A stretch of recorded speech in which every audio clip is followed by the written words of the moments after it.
It's Monday, June 12th, 2023. My name is Ashton Ellett, here with another installment of the Two-Party Georgia Oral History Project, sponsored by the Richard B. Russell Library for Political Research and Studies at the University of Georgia. I'm here today on Jekyll Island with Jones Hooks. A native of Metter, Georgia, Mr. Hooks is, for a few more days anyway, the Executive Director of the Jekyll Island Authority, a position he has held since 2008. Prior to that, he served as president and CEO of the Hampton Roads Virginia Economic Development Alliance, senior manager at KPMG, president of the Albany, Georgia Economic Development Commission, and the director of the Kings Bay Impact Coordinating Committee. A UGA grad, Mr. Hooks earned his Bachelor's of Business Administration and Management from the university's Terry School of Business, and his MBA in Business and Government Relations from the George Washington University in Washington, D.C. Of course, one of the primary reasons we're here today is to discuss his work as a legislative aide to former U.S. Representative Bo Ginn. Mr. Hooks, Jones, thank you so much for having me down here. It's always nice to visit Jekyll, and it's especially nice to do so today for this interview. Well, thank you. Thanks for being here. Oh, Nice to meet you. absolutely. So first things first, is everything really better in Metter? Everything's better in Metter. That marketing slogan has such a following until it is amazing. And actually it's my recollection that it was the first female mayor of Metter that came up with that slogan. And it took off like wildfire, and it is still there today. I wore a Metter t-shirt on the beach last weekend, and I walked by them and they said, everything's better in Metter. And I mean, it just always. It's taken a life of its own. It does have a life of its own. A great little community. I love Metter. Right. And still have some farmland from the original Carson Jones family farm outside of Metter. Okay. So yeah, still connected to Metter. So your family goes way back then. Yes. Is that where you?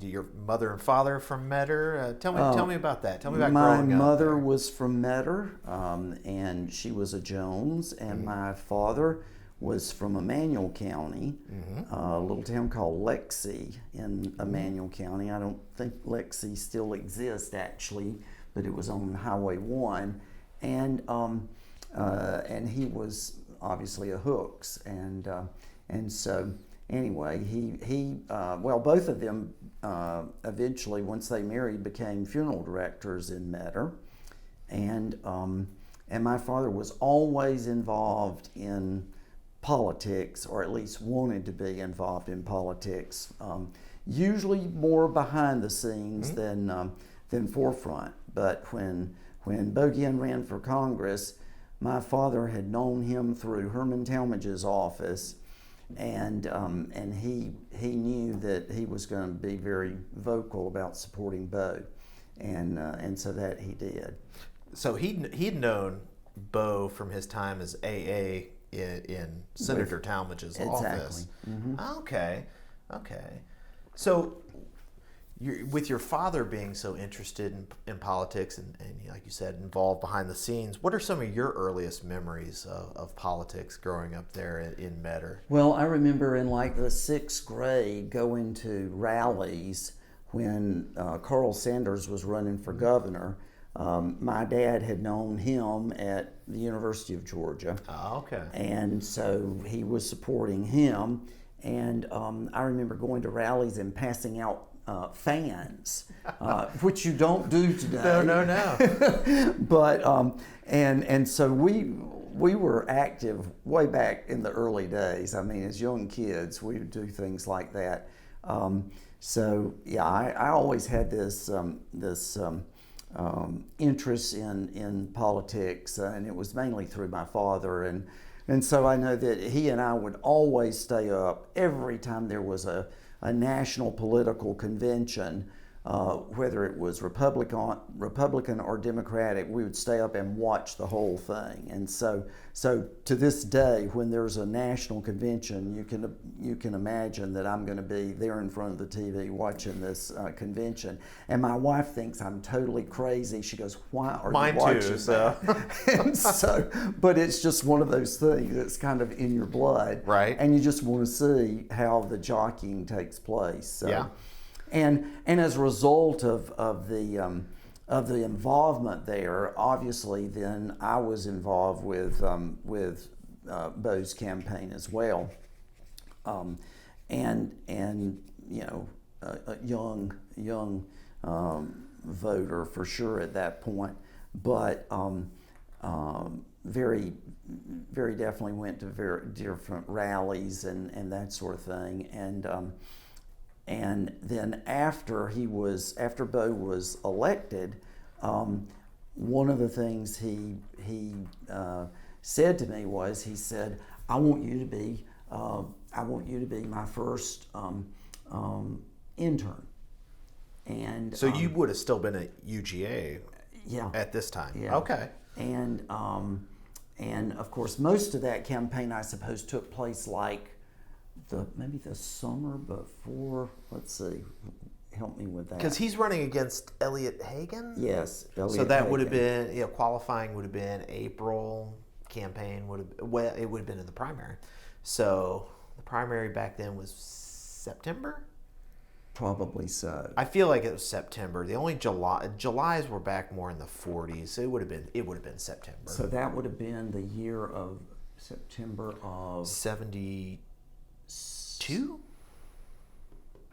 Yes. Yeah, because he was in Congress 10 years and then ran. Yeah, that's right. And but I remember, of course, there was a build up to all of that. But anyway, he did offer me to be his intern, and also he was going to have. I was going to be the male intern. He was going to have a female intern from Camden County, and so I was very excited about that. And then I had a situation develop where I was really torn because, I felt this affinity toward Bo.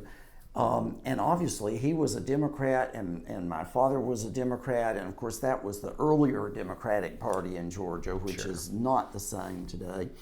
And yet, because of some of my involvement in high school and college associations, I got asked to be a White House intern. Well. And it was the same summer as would have been Bo's first summer in Congress. So I suppose that was 70. Well, that would be 73. Is that right? 70. Well, he would have been sworn in January 3rd, 73. Yeah. So that would have been when that was, and I was like, oh my God, I've already.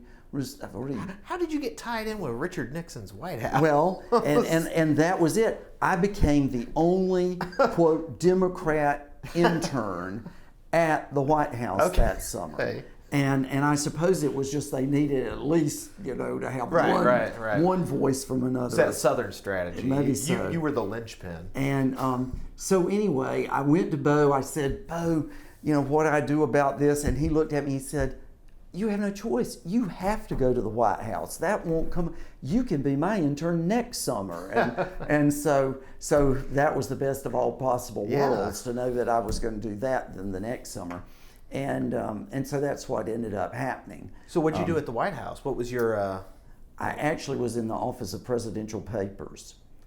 And that's where the downfall began. Not because I was there, but anyway.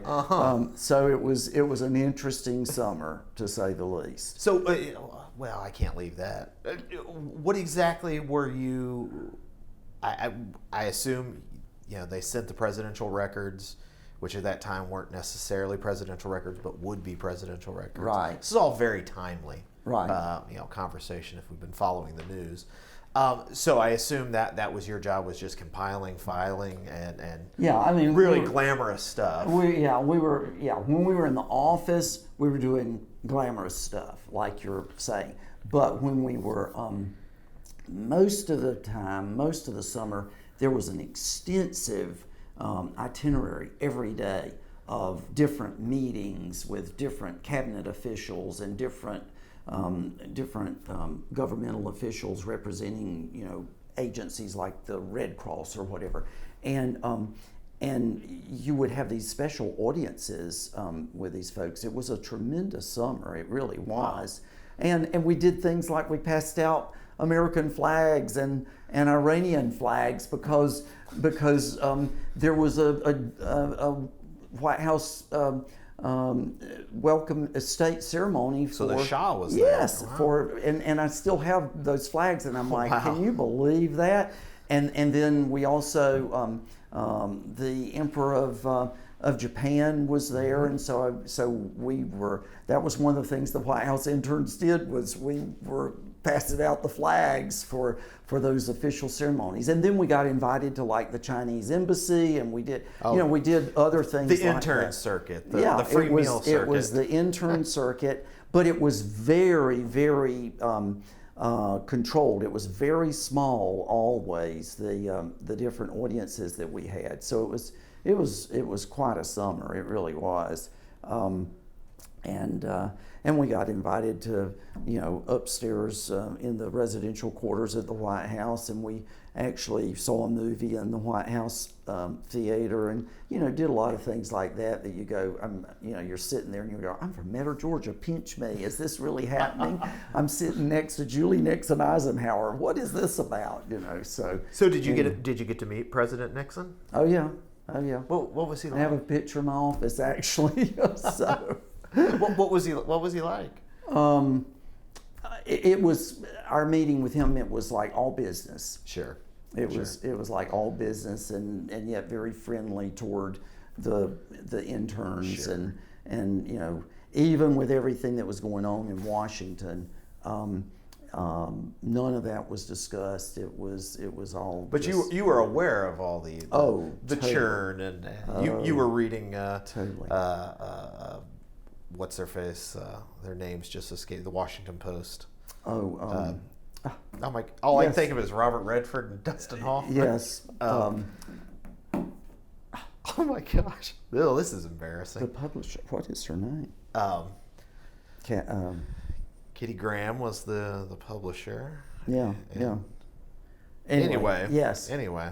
So it was quite a summer, and then the next summer I actually did intern for Bo, and that was the beginning. And then I decided to go to DC and actually get my master's after I finished at UGA, and that was a great experience actually, because I was able to work part-time. After the summer being an intern, then Bo said, hey, if you're going to get your master's up here, why don't you just continue working part-time, which I did.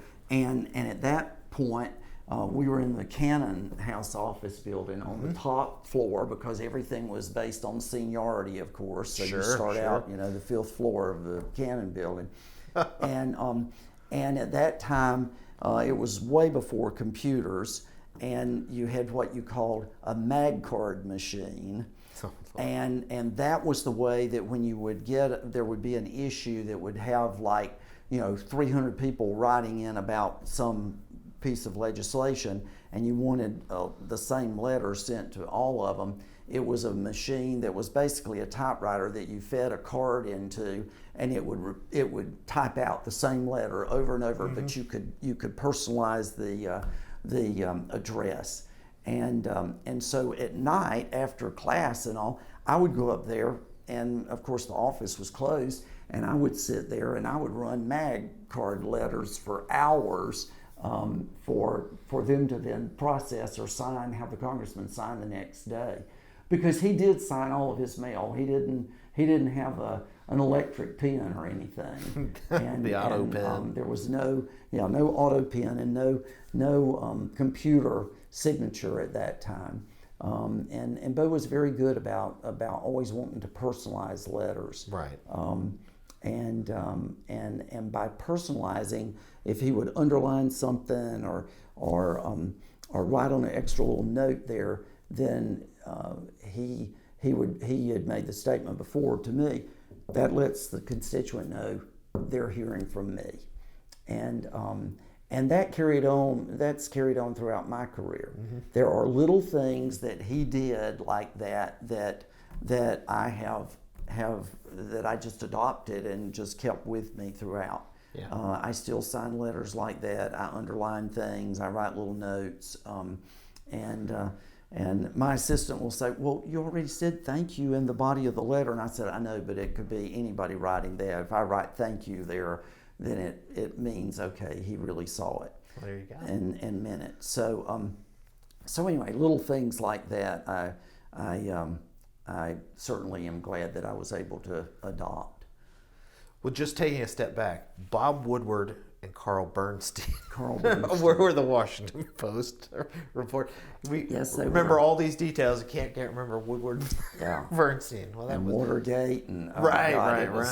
It was a crazy summer when because that's the summer it all really broke. Right. You've had the Senate hearings and Senator Talmadge is on TV. Yeah. So it was quite a summer, really. You catch a lot of grief from your friends and family for working for Nixon during Watergate? No, I think everybody understood that. Wow, what an opportunity, Sure. just to be there. Because really, it was like it didn't really matter who the president was. The White House was going. It continued to move forward and operate. Obviously, we weren't at the highest level. Sure. We weren't privileged to all the internal meetings, but it was good. So when you came onto staff as an intern, was that something that you knew you wanted to go back to Washington and continue working in government service, or like so many other staffers, that was just something that kind of happened and there was some inertia and you couldn't escape? I think at first it just kind of happened as a result of the campaign, and then there was this commitment for that next summer after having gone to the White House the summer before. But then it absolutely influenced me as far as deciding to go to GW for my master's, because I don't think I would have done that if it hadn't been for the connection with Bo. Even though I was interested in government, I was interested in certainly love DC, but I don't think that I would have ended up getting my master's there probably. But I look back and throughout my whole career, now ending on Jekyll Island, there are so many lessons I learned in DC as far as constituent services and just how to handle different items until that experience was invaluable, and I have just continued to build on that throughout my career.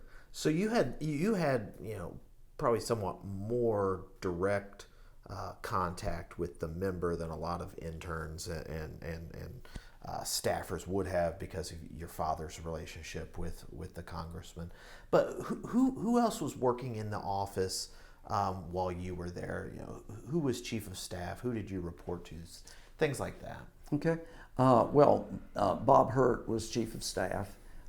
Great guy, and Kathy Calhoun from Savannah was Bo's personal assistant, and she kept his calendar. She Lawton Calhoun's daughter? Yes. That's right. Yes. Yeah.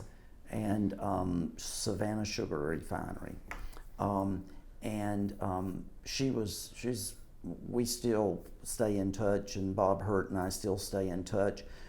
Cynthia Johnson, she was one of Bo's assistants. Barbara McElvin from Brooklyn was one of on staff. She was a caseworker. Will Eddington. Will Eddington was legislative affairs. Karen Long was an assistant for legislation. Susan Melody was the only person who didn't have a connection directly with the 1st District that was on staff at that time. She was actually from Pennsylvania, and we always wondered how that happened. But I think that Bo knew her husband, who was a floor manager for the Congress, and his name was Charlie, and Bo really liked him, and Susan was looking for a job, and an opening came up in Bo's office, and he hired her, and then me, and I was working after I was an intern. I came on full staff, and I was working his intergovernmental programs. For instance, like farmers' home loans, or used to be a lot of EDA grants, any kind of grant program like that a local community might be applying for. I would work on that project. So we got into some military items. Bo was, of course, chairman of the Military Appropriations Subcommittee in the House, and his response and support of Fort Stewart retained that base. And he had a real alliance with Senator Nunn there, and the Ginn staff and the Nunn staff at that time really on military affairs became very close-knit. Obviously, Senator Talmadge, his office, any kind of agricultural issue or issues like that, we were working very closely with them. And then Bo and the establishment of Kings Bay occurred, and he worked very hard on that, and that was a very big deal for not only Camden County but the entire 1st District. And of course there were some squabbles between Florida and Georgia over that, because Florida felt like that they were going to, they should have that going to Mayport or somewhere, and but that was a significant accomplishment, and another accomplishment that I was thinking about before our interview today, that was huge as far as the coast, was Cumberland Island. Mm-hmm. Cumberland Island, just south of here, being established as a national seashore was huge, and that showed Bo's propensity toward conservation, I think, and it was something that I know the entire staff was proud of, and that was a major accomplishment, and certainly the Georgia delegation worked in sync on that with the senators and Bo. And it's hard to believe that's been as many years as it's been. I think they just celebrated what was it this year? Was it 40 or maybe more? it'd be it'd have to be 50, wouldn't it? Was it 50? It has to be 50. Yeah, because it's 23. Yeah. So because I think it started under Bill Stuckey when Stuckey had.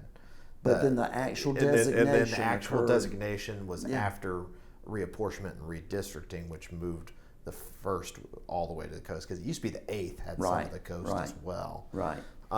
So yeah, it'd have to be 50. Yeah, I suppose it was. Anyway, but that was a significant item. And of course, he was always very supportive of the ports in Savannah, and so I think he one thing that worked really well for Bo, and one thing that he did that hadn't been done earlier, was he didn't just emphasize Savannah.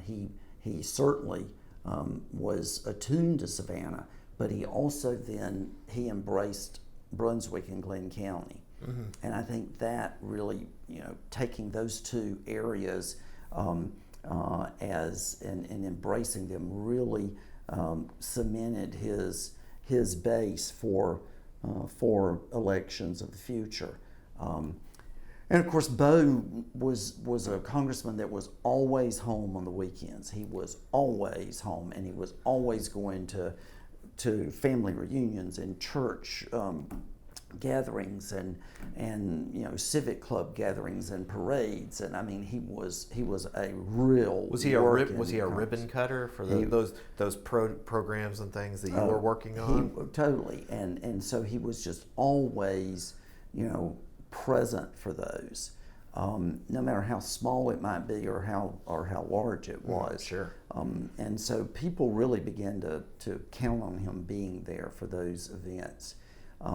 Outside of Statesboro, I remember flying down one time with him for a ribbon cutting for one of the grants that had been delivered, and so yeah, those were good days and good times as far as embracing the first district and all that it was about, and really, I think making the first district really feel proud of what was being accomplished during that time. But he was always very approachable, and not just from constituents and not just from folks who were supporters, but he was very approachable even by the staff, and he took time. Not always the way. Not always the way is right, and he took time to hear us out. If we had a concern about, well, are you sure you want to do that this way, and so it was a really really impressive office group, and that relationship with Bo was extremely significant. He trusted his staff, which I think is not always the case. And right. I think that it's not always the case, especially when you have staff members that are from all over the country who are working in your office and just basically being paid to work there.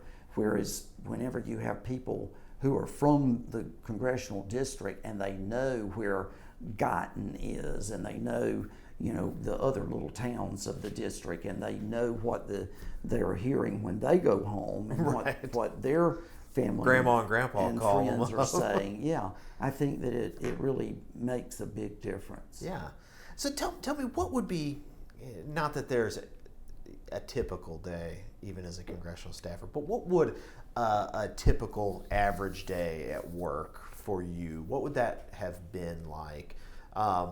When you advance past the mag card. Yeah, that was pretty boring. That was pretty boring, actually. But yeah, a typical day, you get there and you've got a set of priorities as far as what you've got to do for the day, and that may change because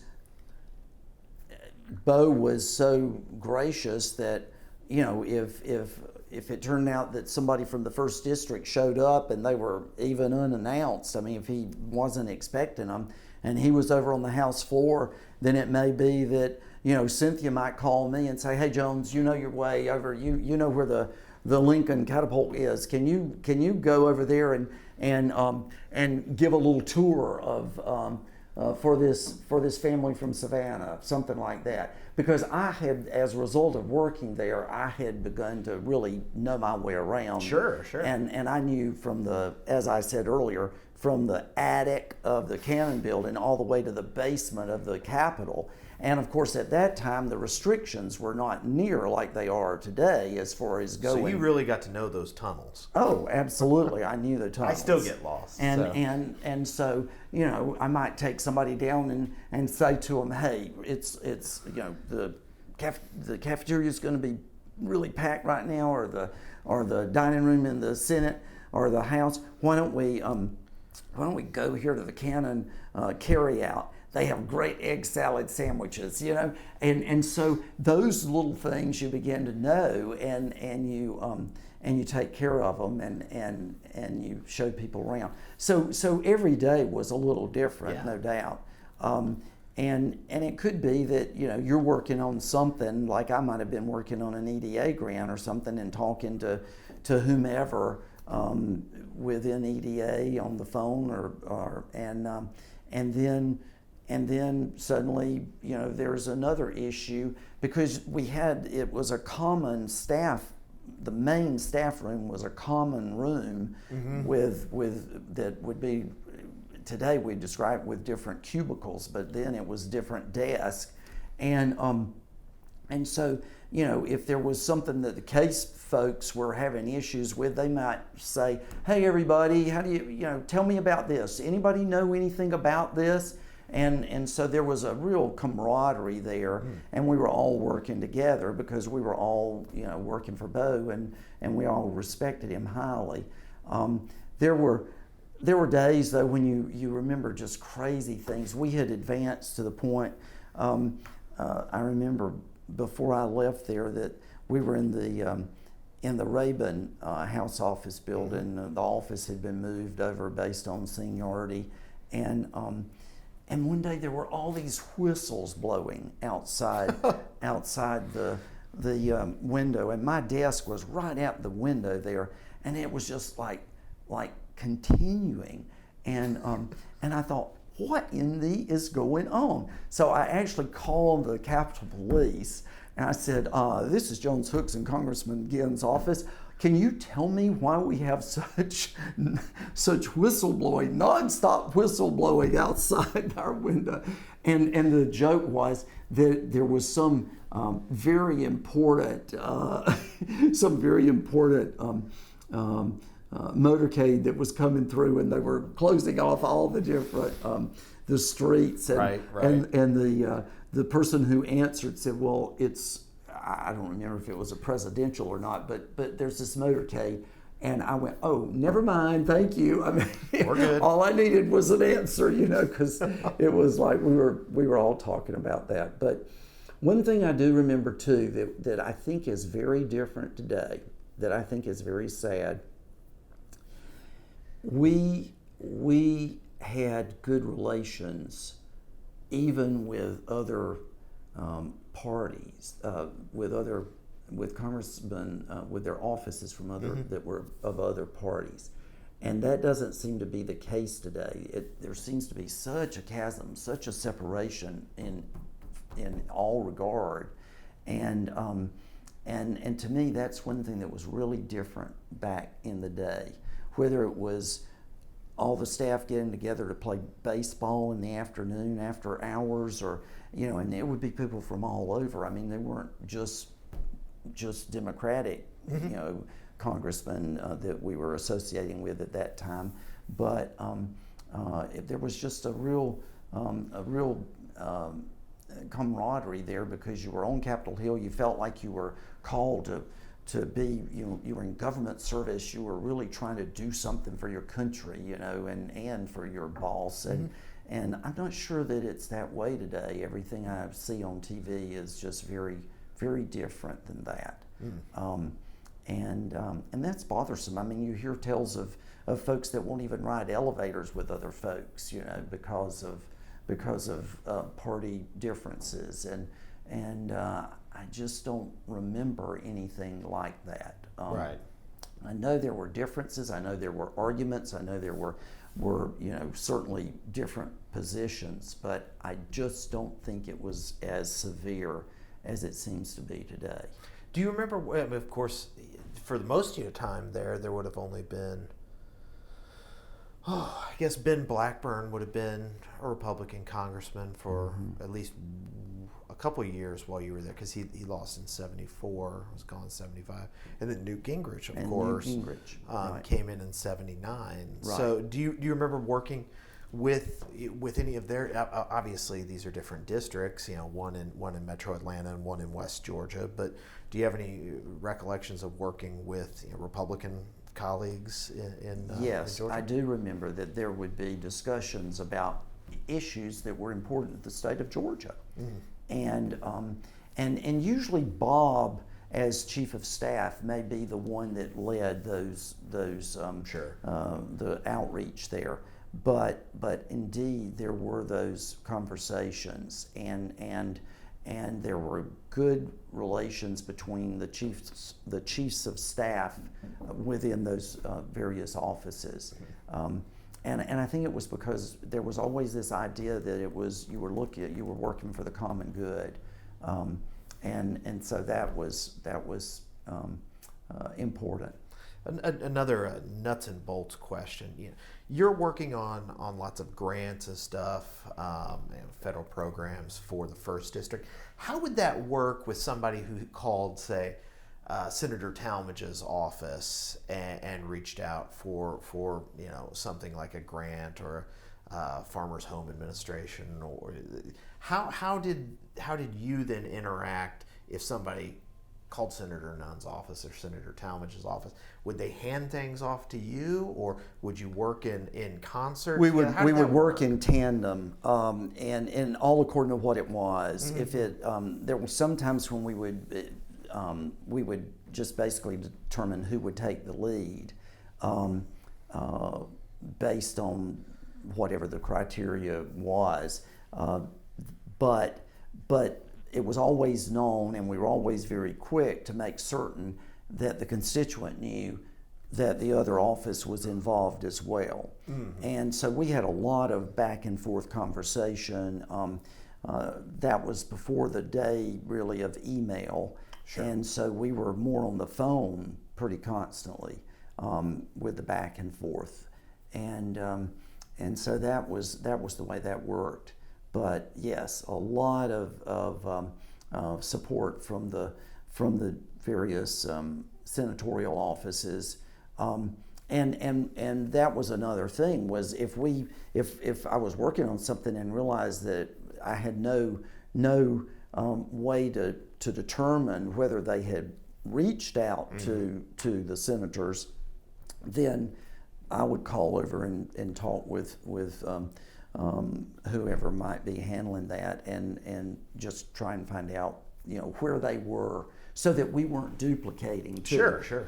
Because that was useless too, to go down a path and realize that somebody else had already been down that path. Right. But that was a lot. There was a lot of communication back and forth between staffers.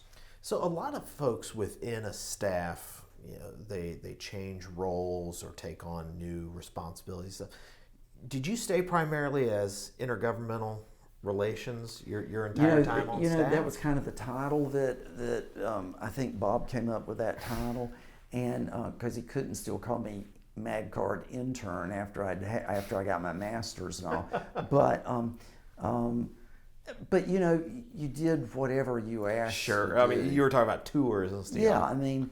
And you didn't mind it, and you almost felt like, well, this is an opportunity, and it could be that Bo would ask you to come over and meet him at the House floor because he wanted to talk about a certain project or whatever, and so you go over there and meet him outside of the chamber to talk about whatever the issue might be. So yeah, I mean, your duties may evolve, but actually it was a small staff, so it didn't really matter that much about the titles, I don't think. I see.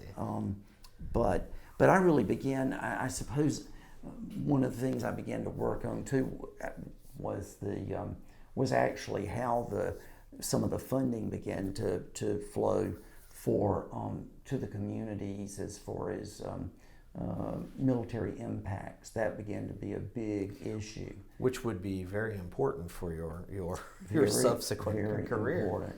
And so then About that time, my wife and I had our first child, and that was, I had let Bo know that we were looking to come back to Georgia. And so we started talking about, different things and what I might want to do and that sort of thing. And then Real Eddington and Bob and Bo, we talked about that Kings Bay was going to need a coordinator, which was a position that had been established by the Department of Defense in Bremerton, Washington. And I actually flew out to Washington State and looked at that program and everything they had done there, and some of the things that had been successful and other things that had not been totally successful for DOD. And then as that process went forward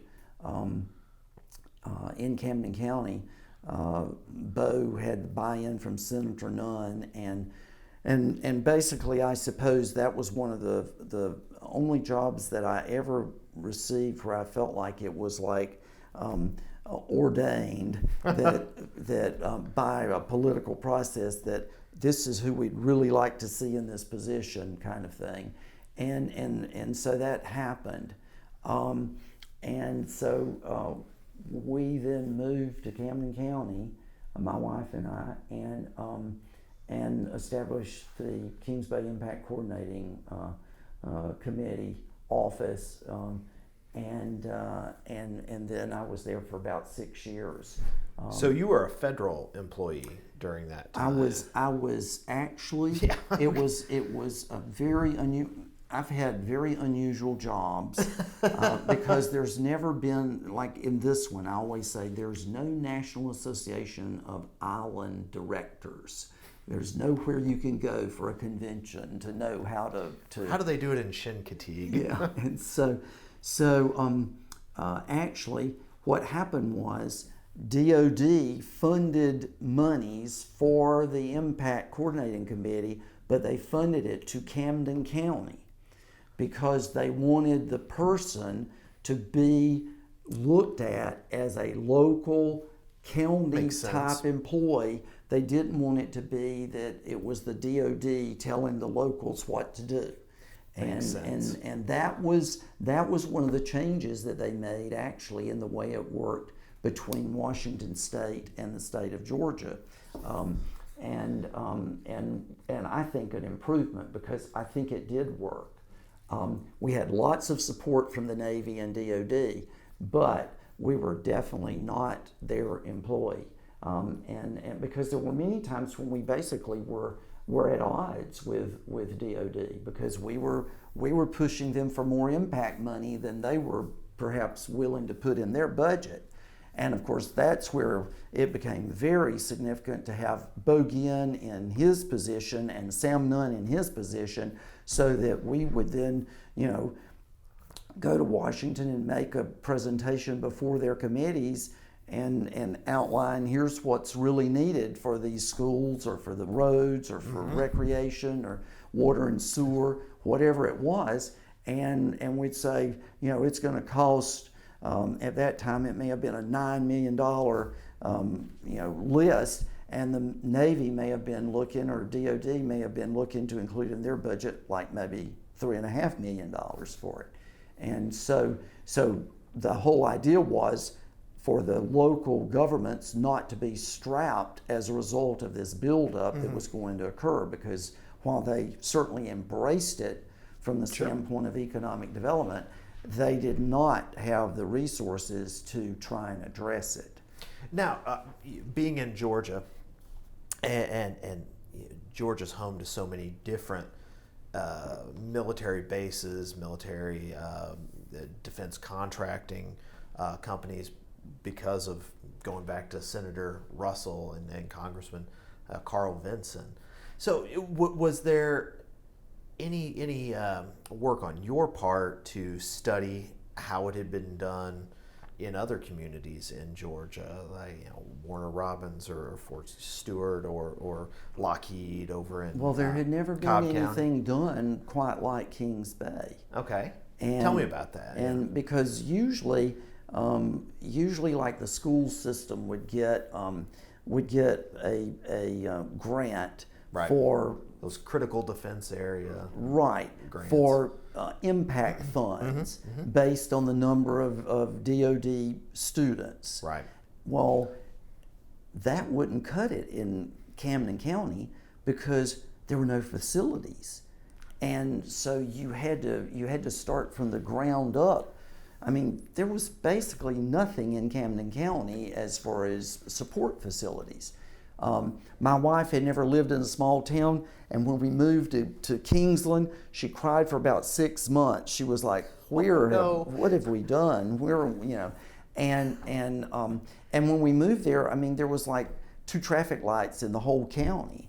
And I suppose the month after we moved there was like the opening of the second fast food in the county, which was a Hardee's in St. Mary's.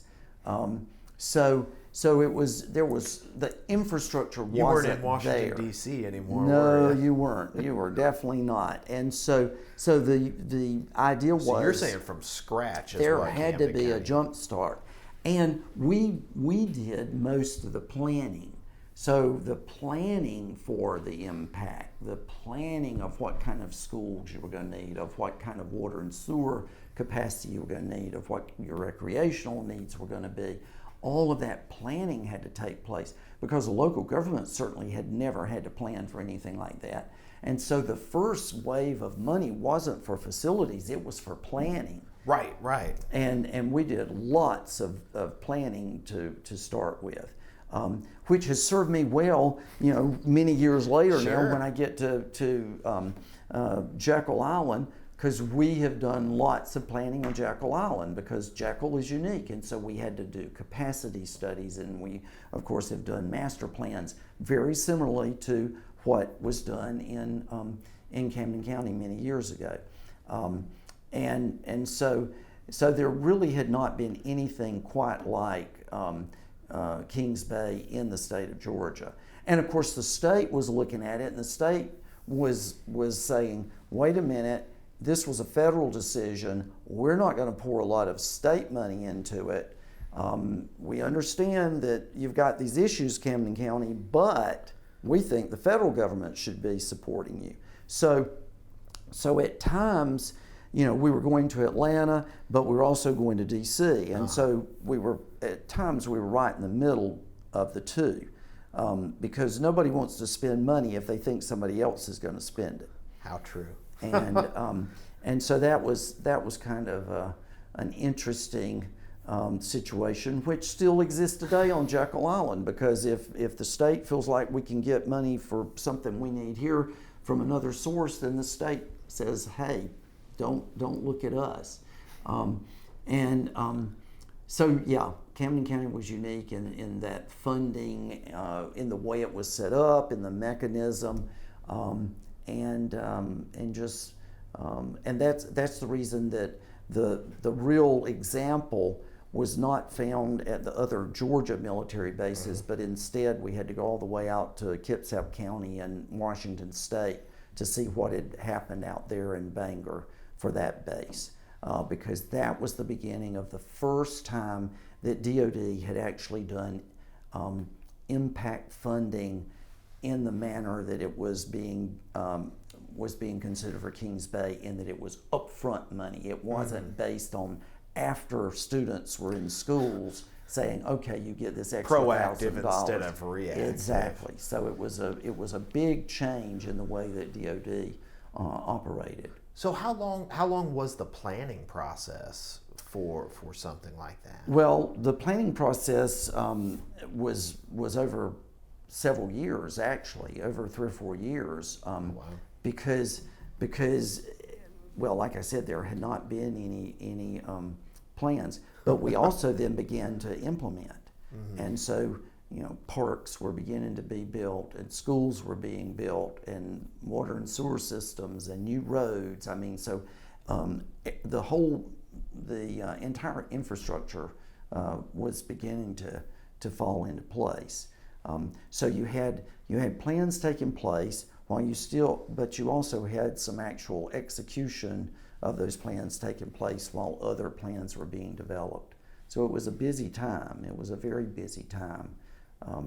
And then, of course, there were the wars that continued between Florida and Georgia, because Florida was still trying to convince the Department of Defense that they were going to get a larger share of population growth as a result of Kings Bay. So therefore, they should get impact monies ahead of time too, because their projections were, looking at these population numbers that were greater than what they proved to be.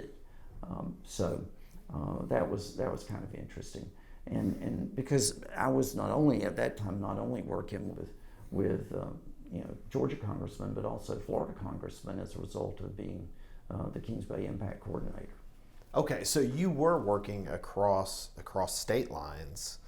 Did you have a Jacksonville or Fernandina Beach counterpart, or was? No, I was it, and that was part of the issue to begin with. Was the folks in Florida had decided they would not sit down with the folks in Georgia.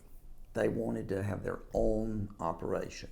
Well, the Department of Defense, the Navy, had said, no, we're not going to fund but one of these. Mm-hmm. And in Camden County, they had already had a precursor. They had a predecessor to the Kings Bay Impact Coordinating Committee, and it was just a military committee. And they were the ones then that actually hired me after Bo and Senator Nunn said, here's a guy moving to Georgia that we think has the background that you need to look at. And so they were a step ahead of Florida. But Florida then, when we first reached out, and right before I'd gotten there, they had reached out to Fernandina Beach, and they had refused to sit down with the Georgia group. So when I got to Camden County, my first duty was to try and get everybody together. And so it was a real exercise in building trust. And so I went to every one of those individual county commissioners at their place of business.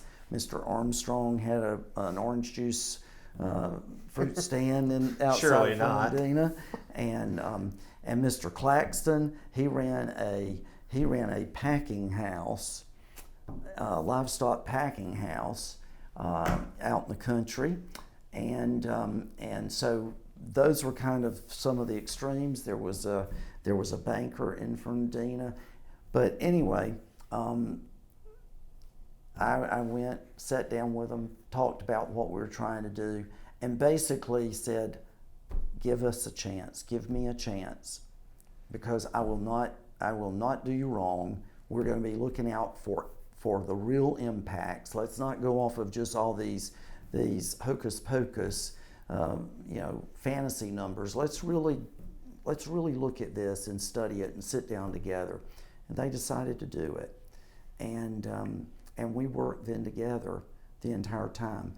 Worked with Congressman Bennett, Charlie Bennett, who was representing Jacksonville and Northeast Florida, and actually developed a very good relationship with him. And part of that was because Bo would reach out to him, and I knew that, but it just all worked. Mm-hmm.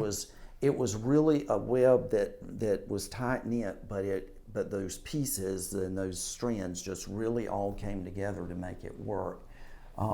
And I ended up getting some of the nicest letters from Congressman Bennett as far as about how what we had accomplished, how we had operated, and just the fact that we had done what we said we were going to do. So that was good. We ended up, not only would I go to Atlanta and talk to state agencies in Atlanta, I'd go to Tallahassee as well. And I'd go to Tallahassee, and of course when I'd go to Tallahassee, I wouldn't take the Georgians with me, I'd take the Floridians with me. So I was the one guy that was jockeying all over the place. And we had to abide by Florida sunshine laws, which of course at that time were the most transparent in the country. And so that was an interesting exercise. But that really got me to the point that I wasn't afraid to talk about anything publicly as far as salaries or you name it, talk about it. And so that here again helped me throughout my entire career. So how long was the planning process, the construction process, before the first submarines actually arrived? Oh, now you are testing my memory. Oh my God. Well, you were there 6 years, what, 81 to 87? And I got there, I suppose I arrived right after the base had been established, but the submarine tender had not arrived yet. It was about a year before the Simon Lake arrived from Rota, Spain. And because there was no infrastructure there at Kings Bay to support submarines. Right. I mean, there weren't sub pens floating. It had been earlier an Army base, so there was a little bit of infrastructure, but nothing like was required to support nuclear submarines. Right.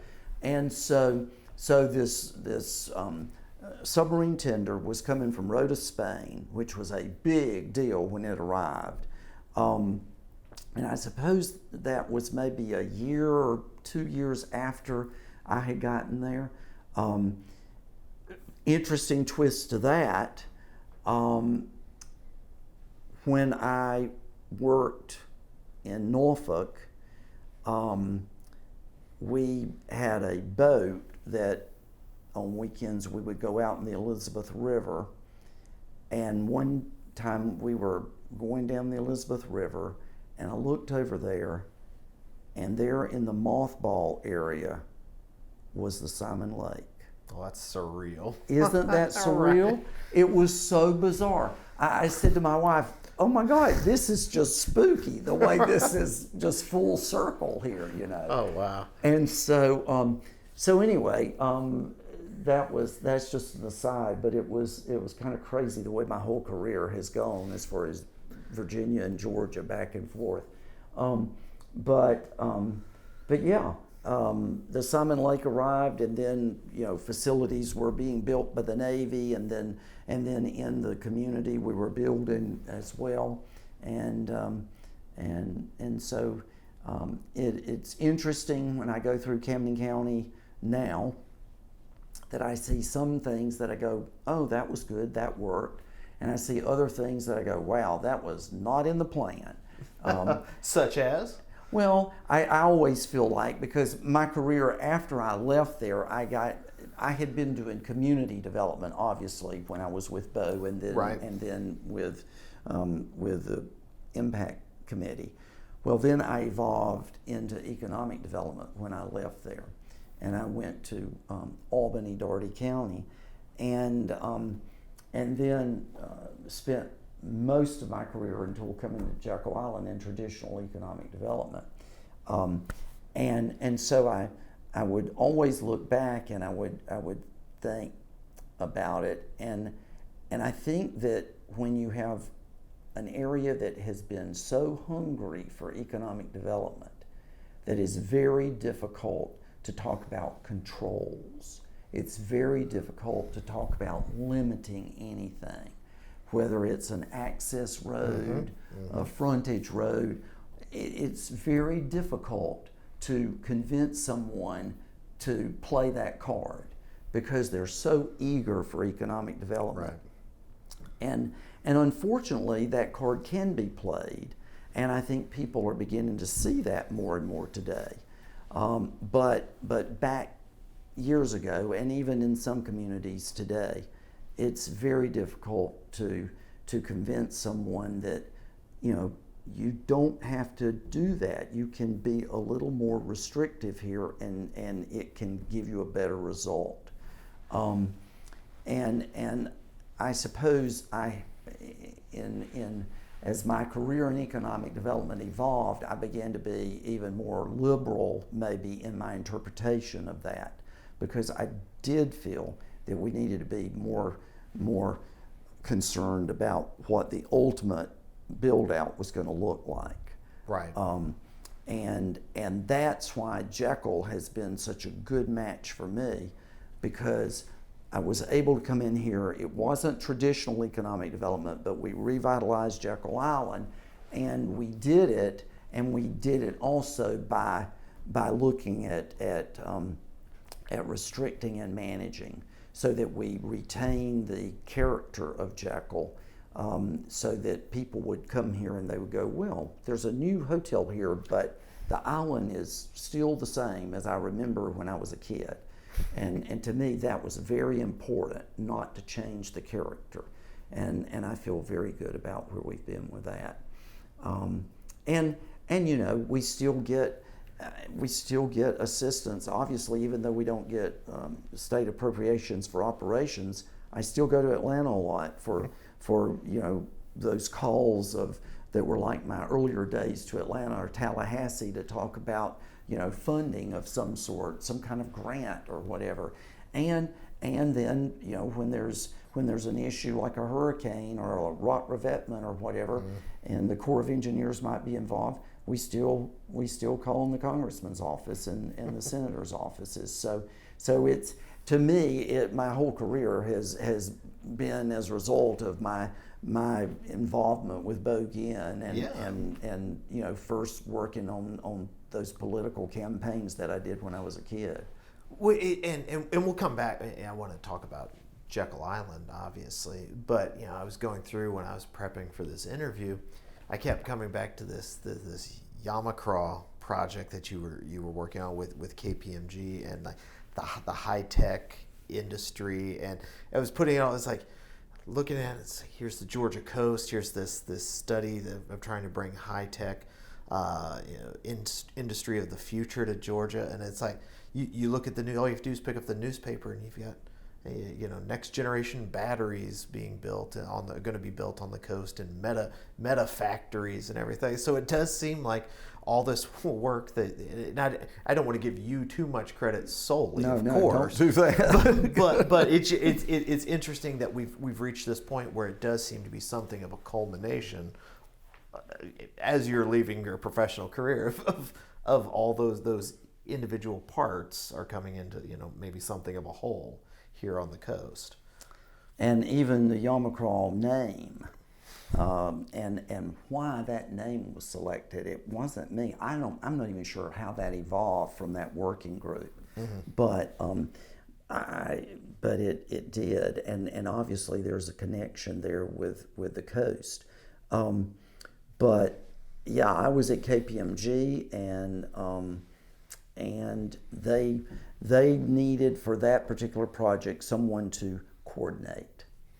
And I suppose they found their guy. I suppose with my background, they thought, this guy, that's what he does. And that is what I do, because God knows, that's my assistant upstairs. It's not like I'm Mr. High Tech or anything. And so it wasn't like it was because of my computer skills or knowledge that they asked me to do that. But you knew your way around mag cards. That's right. That's why they needed you. That mag card experience was amazing. But yeah, it is amazing the way those different components have come together. It really is. So Jekyll Island, I assume like most folks who grew up in South Georgia, you spent summers down on Jekyll, or camping, going to the beach here on Jekyll, or were you a Tybee family, or what was your experience with the island? I only remember my family going to Tybee once, actually. I know I went to Tybee more than that, but I mean as far as a overnight little vacation. But Georgia Funeral Directors Association conventions would be held on Jekyll Island, and so my dad, when he would go to those conventions, then we would that would be kind of a little vacation, and we would come here. And so I definitely remember, coming to Jekyll many times. And I remember the old hotels that were here, and how how the island was, and I look around today and I still recognize so many of those things, which of course, like I said, it was the plan. We've definitely tried to make sure and preserve those items. So when I think of conventions, I think of the amazing. I'm not trying to sell the island, but it is an amazing convention center here on the island now, and that's a whole story. I sat down and had an interview with Woodside. Okay, I bet that was. I've got Woody's side of the story anyway. But what were those sort of those 1950s, 60s hotels? Where would a convention be at back then? The old convention center. And it was added on to 3 or 4 times over that period, but that's where the conventions would be held, and then there were the various motels that were located throughout the island. Same kind of model as what we have today, but obviously everything is updated. Sure. We have a standalone convention center with individual properties that then support that center, and of course they support their properties through leisure travel as well. But same concept, and the Jekyll Island Authority operates the convention center, but the individual hotels are operated by individual owners. And we actually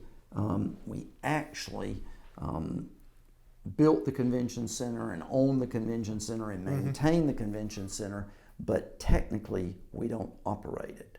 We use a third-party operator now, because when I came here, one of the challenges that the board presented to me was that they wanted me to look at anything that the authority was doing that the authority was not doing effectively,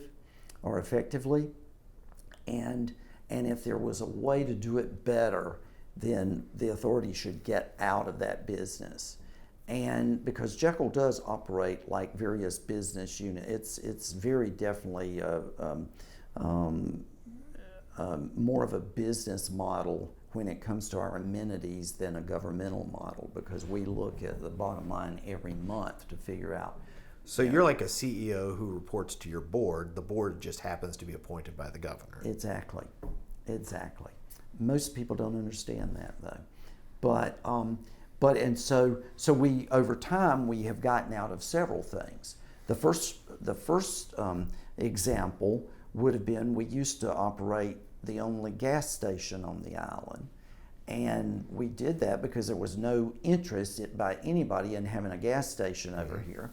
So the authority ran the gas station. The authority was a one shop operation, so we couldn't buy gas at what they were wholesale at what they were selling at retail out at the interstate.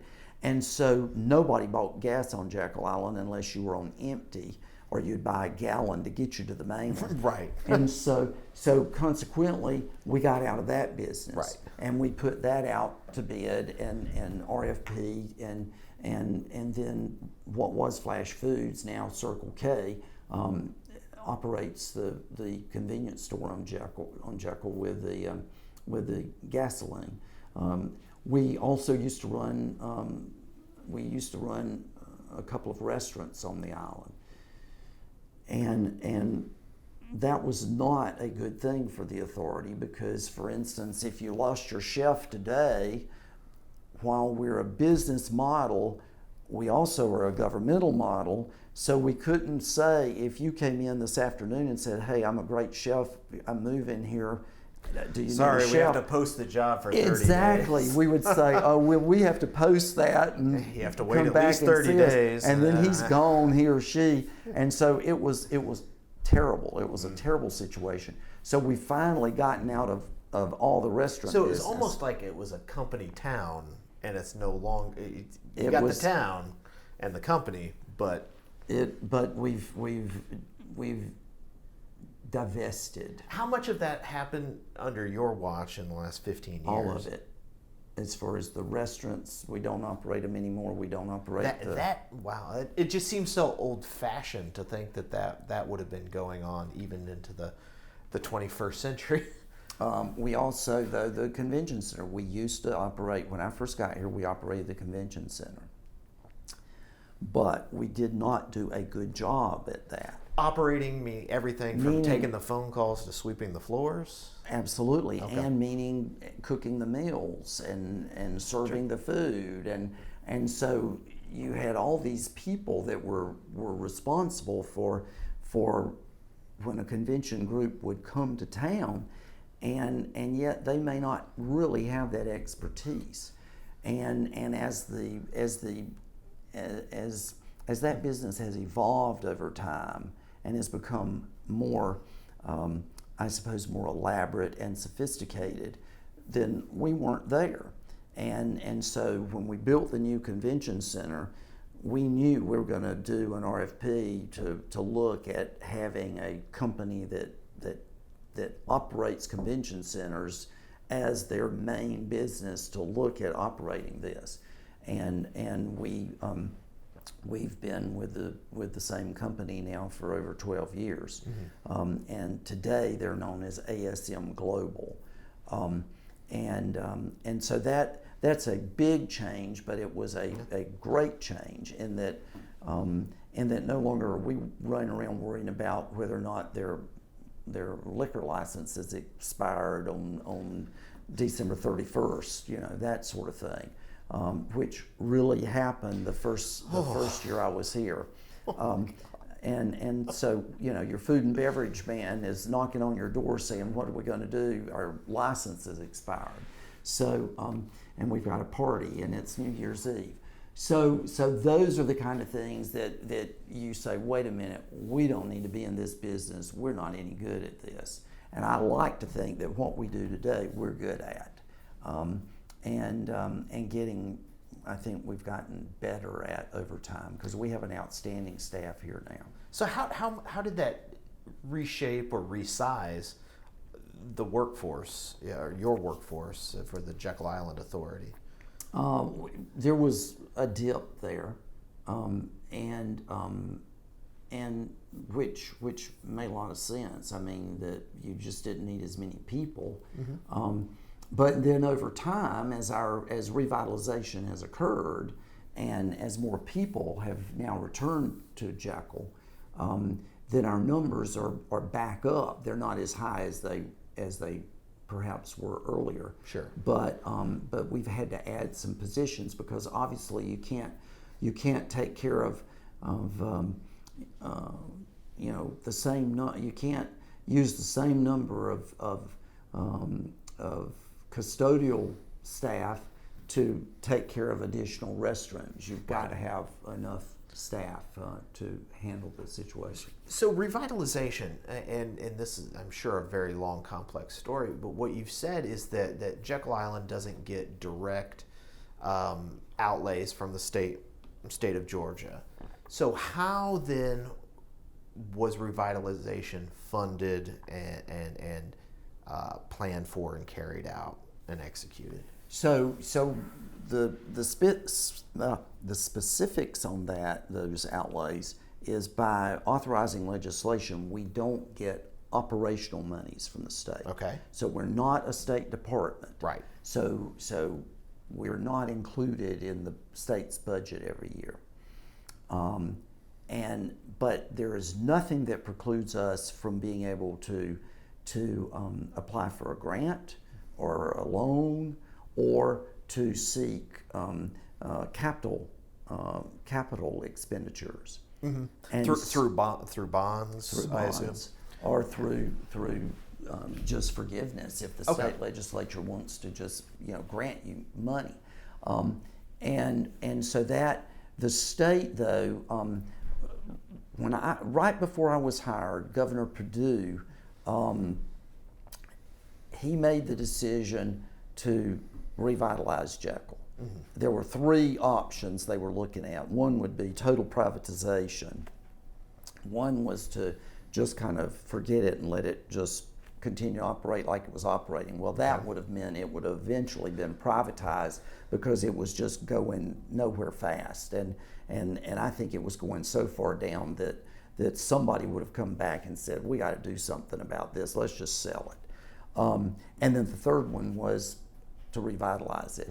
The idea of if we build it, will they come? And Purdue bought into that. And so they at that time, right before I came on board, they had actually advertised, done an RFP for a master developer, and actually linger longer outside of I suppose outside of Greene County, Atlanta, had Reynolds been Plantation, successful. I think, Reynolds Plantation had actually been the successful bidder, but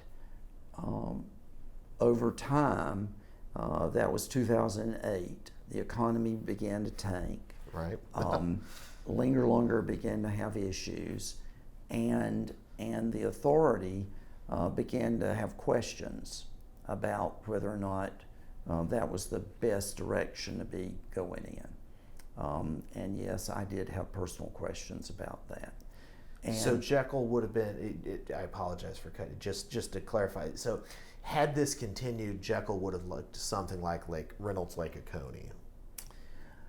I don't know that it would have been exactly like that, but it would have been different than it is today. I see. Okay. Because their model was definitely Sure. different than where we've ended up. I feel like we're much more akin to the earlier days, but with renewed spirit and facilities, and I don't think that would have been the case with Linger Longer. Linger Longer, in this very room, as a matter of fact, there was a discussion about how they would operate and how the staff would be relegated to here's what you would do, and so there were some real concerns by some of us as far as where that seemed to be heading. So by the grace of God, things happen, and it all changed, and I remember distinctly how when that happened, as far as Governor Perdue was down for a Georgia Farm Bureau convention in December. They always meet in December on Jekyll. And our board had met and had decided to speak with the governor that day about whether or not we should continue down the path that we were going. And Governor Perdue, his response to the board chair was that's why we have a board, is for you to make those decisions. And if you feel like that there needs to be a different direction, then that's your decision. And that's what they needed to hear. And that's what they needed to hear. And I was very proud of Governor Perdue. I will tell you that personally. And I knew that was going to change everything. And it did. And my board chairman looked at me after that and he said, "You got 6 months to pull all this together." And I said, "Wait a minute, what does that mean? You gave years pulling this together earlier. and now you're giving me 6 months to come forward with a solution." So 6 months, fast forward 6 months. Fast forward 6 months, I used my economic development background. And that was that I decided to have a developers day, and we were going to put out all the materials and information and promote it to developers all over the country, and we were going to tell them, here's what we see, here's what a direction, but we want to hear from you. and it was in the old convention center, and it was very successful. We had developers here from all over the country, and that became the basis for revitalization as far as us being able to get it done. Now the state, let's go back there. The state had appropriated, I think it was $36 million as an initial catalyst for revitalization to use for a new convention center. And because it was thought that, the convention center would be the cornerstone, and obviously it would be. And then considering that nothing was being built anywhere then during 2008, right. 2008, 2009, there was no construction taking place. We were able to bid the convention center, and we were able to get a bid to build that facility that probably today would cost another $20 million over what it ended up Not to mention costing. how much the price of steel dropped yeah. during that period. Oh, it was amazing. And so ultimately the state ended up putting in about $50 million. And that was for not only the convention center, but also the beach village, and also infrastructure, new water and sewer lines and storm sewer and that sort of thing. And so that was the state's investment. And we've been able to leverage that investment, and I suppose it's over $3 for every dollar that the state has put into Jekyll. So it's been a good investment. Yeah, I would say. So you thinking about that is, I think this is my third or fourth time on Jekyll, and every time I come on, and it's been a while since I've spent significant time, and the beach village and everything has grown up significantly since the last time I was here for a conference. Conference of historians, so we weren't big enough for the convention center. We were at villas by the sea. But the thing about Jekyll that I find interesting is you can come here and it looks just enough like other places. Like you think somewhere on the Gulf Coast or Emerald Shores or Destin, but it's still very much, you can look at it and you can see, like you said, you can see those old postcards of Jekyll Island, the posters from the Vandiver, Carl Sanders, Bill Hardman days when he was running tourism in Georgia. So it's very much, like a lot of things in Georgia, growth and progress with, still 1 foot in the past. And that's the way we want it. We want it to be very genteel. There's not a traffic light on Jekyll. We don't want there to be a traffic light on Jekyll. Sure. We get very concerned about capacity and traffic, and so we look at issues very differently than most. In that, for instance, this is to me a very basic example, but it really usually speaks to people. A few years ago, we had what so many communities have, a tree lighting ceremony for Christmas. Okay.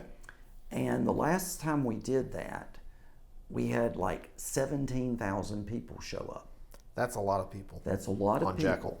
And especially whenever historically that ceremony had been designed for about 3,000 to 4,000 people. And that one day that would start about 3:30, 4 o'clock in the afternoon, we would have activities for the kids, which might be a little carnival. We would have Santa Claus. We would have a Christmas parade. We would have fireworks. We'd have the lighting of the tree. And there'd be like hot chocolate stations and all these other things. So all that crammed into one day, one activity that was basically a half day. And so sure enough, that last year, all those people showed up. We had people parked everywhere. I mean, it was like, I was out there trying to direct cars. It was crazy. And my operations... Just stay the night on the island? My operations guy was like, what in the world has happened here? And we thought we were kind of prepared for it because we had kind of come up with a plan to have some satellite parking down at the soccer fields and whatnot. Yeah, and so anyway, we weren't. So what we did was, and what we've done ever since I've been here is after every activity, no matter what it is, we have a meeting where we critique it and we say what was good, what was bad, what worked, what didn't work, what do we need to do to change it? Do we need to have this again? What was the return on investment as far as did we spend a lot more time than we should have? So we had that session and we decided, okay, we're not going to do that anymore. Totally not going to do a tree lighting anymore on Jekyll Island. So we don't. But what we do is we spread that out now. We start the Friday after Thanksgiving, and we go all the way until the day after New Year's. And all of those components that you would have found in that one day are spread out. So we have fireworks that occurs like a couple of different times during that period. We have a Christmas parade that occurs during that period. We have, the tours of the historic district and hot chocolate and all that. All those different activities. And Santa Claus appears like 3 or 4 times during that time. But rather than concentrating it all into one very small time period. Where everybody says we're either everybody's going to get there or we're going to miss it. Right. We spread it out and then we control the numbers that way. Well, that has been very effective for us. But we still critique it every year. And for instance, we decided last year, wait a minute, we did fireworks on Saturday night. Why are we doing that on Saturday night? We don't need them on Saturday night. Let's do them on Thursday night. So we're doing fireworks at different, like Tuesday and Thursday intervals now. And we do like a Christmas movie, drive-through movie out in the convention center parking lot, and that's one night. So all these different activities, so it spreads out. It's a season of activities, and yet it really is more appropriate as far as the capacity of this island to handle those kind of numbers. Right. And the same way with other things. We look at the 4th of July every year trying to figure out, okay, what do we need to do here differently? We used to do all these extra like kid zones and all these things on the 4th. We don't do those anymore because we don't need to do those anymore. We already have people who are going to be coming here on the 4th of July and staying here for fireworks and all. And I will tell you, fireworks is definitely debated now as far as do we continue to do those on the 4th of July. Now, we didn't do them when the convention center, the new convention center, was under construction. And I actually received an email from someone who accused me of being a communist because we weren't doing fireworks on the 4th of July. I'm kind of surprised you didn't get hate mail for not having a tree lighting ceremony. Well, we still light the tree. We just don't do it as a big event. We just do it. And so when the lights come on, they come on, And if you want to stand out there and it be very special, it can be. But if not, then it comes on at the same time as everything else. But it's what people are used to, and it's managing that change is what this has all been about on Jekyll. Right. And my response to the person, I actually had a conversation with the person that accused me of being a communist for the lack of fireworks. I said, I grew up in Metter, Georgia. We never had fireworks sponsored by the city on the 4th of July. Or communists, really, that I'm aware of. And so anyway, it's just one of those things. Well, I don't want you to put too much pressure on your successor, or say anything that you would might come to regret. But what do you think of when you think of the future for Jekyll Island? And obviously there's been a trajectory that you have overseen, and a vision that you and the board have implemented with the direction from the board. What's the future for this island, do you think? I would hope that the future for the island is very similar to the present, in that the characteristics of the island, the character of the island, should remain intact. Now, obviously, there will be some changes.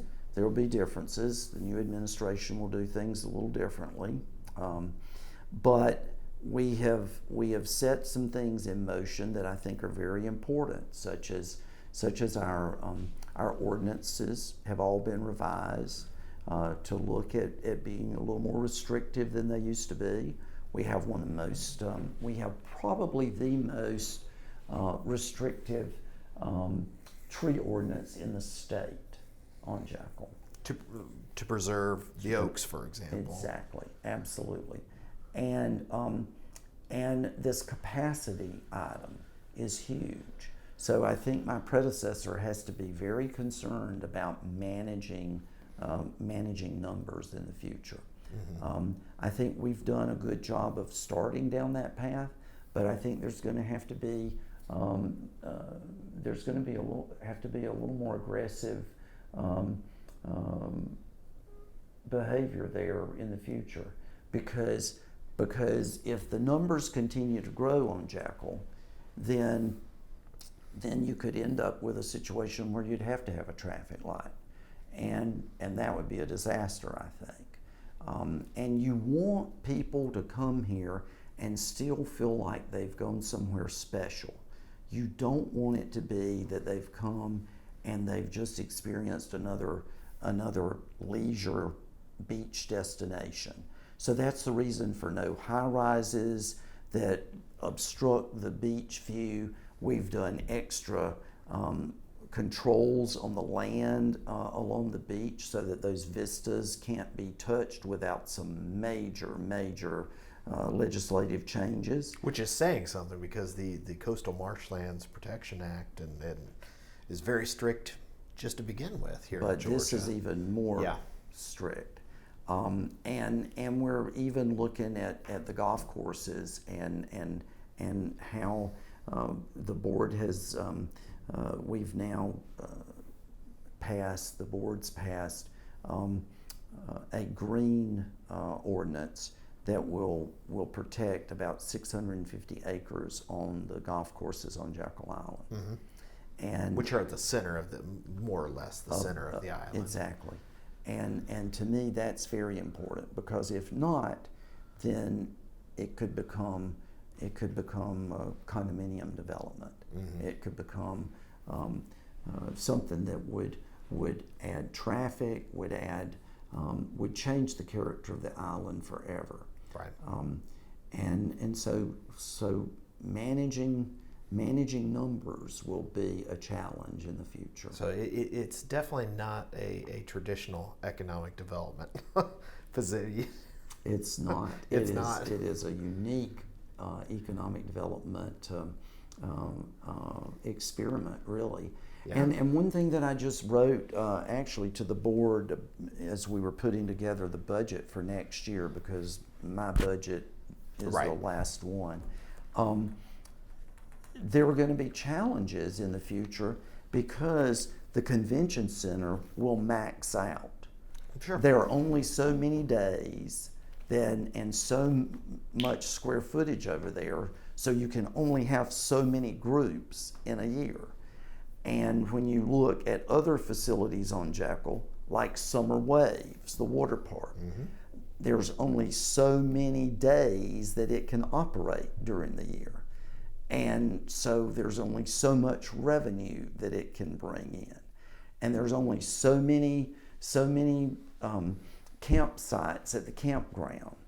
There's only so many tee times on the golf course. So you have to look at all of that as you go forward and have to figure out where does the balance occur where you reach a certain state and you really can't go farther, and because if you do, you spoil the island. Right. And so that's the challenge. Right. Not to besmirch our neighbors to the north, but Jekyll Island's not St. Simon's Island, and that's never been the goal, is to recreate and that. we have employees that live on St. Simon's, no doubt, and they'll be in this meeting, and I'll say, I'm sorry, but we don't want to mirror St. Simon's. And I love to go to St. Simon's, but I also don't like the traffic on St. Simon's. And to me, You don't want the double roundabouts? the St. Simon's experience is a different experience than Jekyll. Absolutely. Cumberland Island experience is a different experience than Jekyll. We don't want to be Cumberland Island. And I think that's why the capacity study is so important, in that I don't know if you wear glasses or not, but if you've ever been to an eye doctor, the eye doctor, they throw a projection on the wall, and they go, so you see this one better or this one better? Is this one better or is that one better? Well, in our capacity study, we actually have gradations there of different, like, beach pictures. And one of them looks basically like, I would imagine, that Coney Island outside of New York looks on 4th of July. Well, nobody wants to be there. You don't want to be there. But then down in the other extreme is one where there's like nobody. Now that could be the Cumberland Island experience. Sure. If you're planning to go there, then you want to be there. But let's say you have a couple of smaller kids, then it may be that's not your ideal, because you might rather be at one of these in the middle here, where if somebody gets stung by a bee, or if somebody gets hungry, that there's a restaurant, so there's a few amenities that make sense for you. So to me, it's that balancing act. It's the Goldilocks Island. Exactly. Which one works for you? Is this chair just right or not? And so that's where I think we want to be. All right. It's different strokes, different folks, That's different right. chairs, different folks. That's right. So what are your big plans for retirement? Have you pulling up stakes? Are you going to stay here on the coast? What's the plan? My wife and I have decided we're going to stay right here. We're going to be on Jekyll Island. We decided that we've worked on this for 15 years, and we think it's a pretty special place, and so why not just stay right here? And we'll go back and forth to Metter and check on the farm every now and then. But, Sure. But we're going to live here. Well, I mean, good luck on I-16. It's growing up. Oh out my there. gosh! You have to go the back way now to go to Metter. I'm telling you what. You hear about it on the news, and you read about the senators will come down, the governor comes down. Until you see this construction site off of I-16 in Bryan County and Effingham County, my goodness, that is going to be. And then the ports are just going gangbusters. And unfortunately, there's a message that we've talked about today. And you're not the first person to talk about. I mean, within the last few days about that. Because it's if you're just totally wide open for development, then development can kill you. And I think that you really have to plan for it.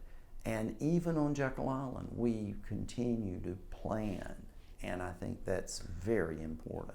I think that is a very good message, and we'll leave it right there. Thank you so much, Jones, for taking the time out this afternoon. Well, I actually enjoyed our conversation. I'm glad it wasn't a chore, or it wasn't like taking. I mean, take you down several different rabbit holes that you're like, oh my God, why are we here? That's maybe it's because my dad raised beagles that I'll just go down rabbit holes. So don't worry about that. So thank you very much once again. I really did appreciate it. On behalf of the Russell Library and the University of Georgia, thank you so much.